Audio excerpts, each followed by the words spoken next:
Responsabilité pénale des organisations en matière de santé et de sécurité au travail.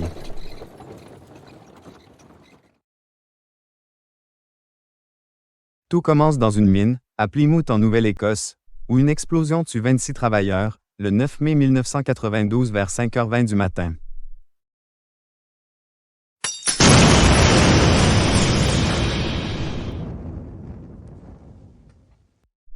Mais, juste avant le drame.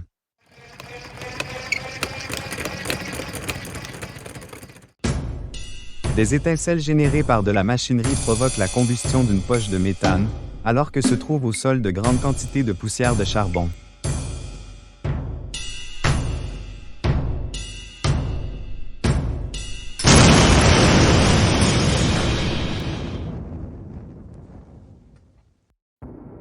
Le mélange de ces deux conditions crée une énorme explosion appelée « coup de grisou », qui malheureusement s'avère fatale pour les 26 travailleurs.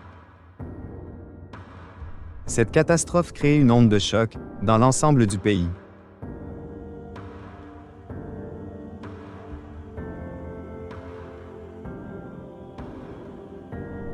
Anéanties, les familles des victimes cherchent des réponses et réclament justice.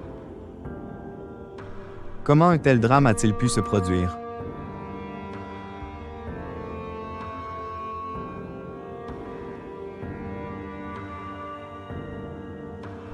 L'enquête révélera plus tard que les détecteurs de méthane avaient été désactivés volontairement, sacrifiant ainsi la sécurité au nom de la productivité.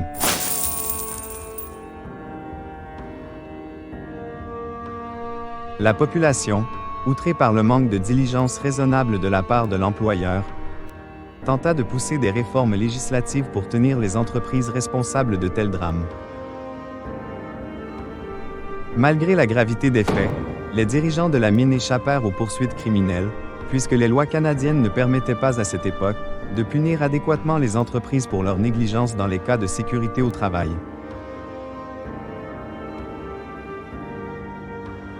Cet événement allait marquer le début d'une transformation majeure en matière de responsabilité pénale des employeurs au Canada. En 2002, après une décennie de pression continue, les efforts des syndicats et des familles aboutirent avec l'introduction du projet de loi C-45, communément appelé la loi de Westray.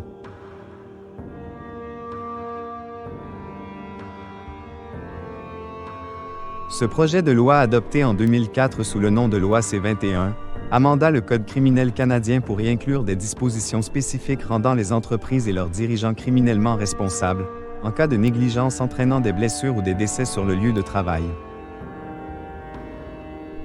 La loi C-21 représente une avancée historique pour la protection des travailleurs au Canada. Par exemple, l'article 217.1 du Code criminel ajouté par cette loi stipule ceci. Il incombe à quiconque dirige l'accomplissement d'un travail ou l'exécution d'une tâche ou est habilité à le faire, de prendre les mesures voulues pour éviter qu'il n'en résulte de blessures corporelles pour autrui.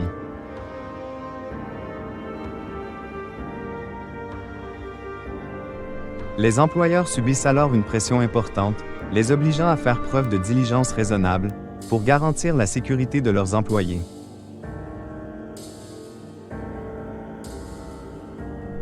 Une organisation trouvée coupable de négligence criminelle peut encourir de lourdes peines,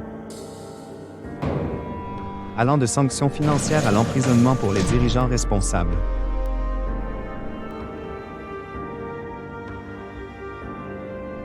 L'un des concepts centraux de la loi C-21 est la diligence raisonnable.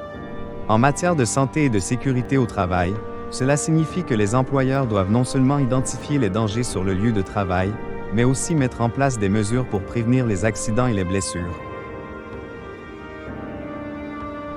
Ils doivent agir de manière proactive, en intégrant la prévention des risques dans leurs pratiques quotidiennes.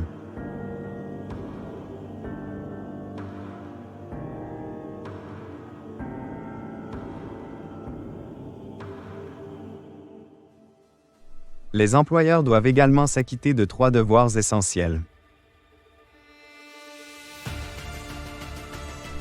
La prévoyance, qui permet d'anticiper les dangers sur le lieu de travail. L'efficacité, qui repose sur la mise en œuvre concrète des mesures de sécurité. et le devoir d'autorité, par lequel ils doivent démontrer une intolérance absolue envers les comportements dangereux.